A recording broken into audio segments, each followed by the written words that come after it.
أحسن الله إليكم وبارك فيكم. هذه أسئلة عن رمضان. يقول: ما نصيحتكم للمسلمين بمناسبة اقتراب شهر رمضان حفظكم الله؟ الواجب أن المسلم يسأل الله أن يبلغه رمضان وأن يعينه على صيامه وقيامه والعمل فيه، لأنه فرصة في حياة المسلم، فرصة في حياة المسلم. من صام رمضان إيمانا واحتسابا غفر له ما تقدم من ذنبه. من قام رمضان إيمانا واحتسابا غفر له ما تقدم من ذنبه. فهو فرصة في حياة المسلم قد لا يعود عليه مرة ثانية. فالمسلم يفرح بقدوم رمضان، يستبشر به ويستقبله بالفرح والسرور،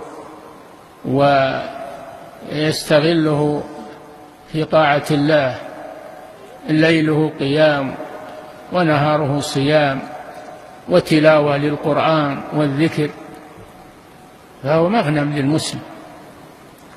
أما الذين إذا أقبل رمضان يعدون البرامج الفاسدة والملهية والمسلسلات الخزعبلات والمسابقات ليشغلوا المسلمين، فهؤلاء جند الشيطان، الشيطان جندهم لهذا.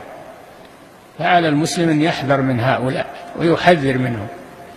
رمضان ما هو وقت له لعب ومسلسلات وما أدري وش، جوائز ومسابقات وضياع للوقت.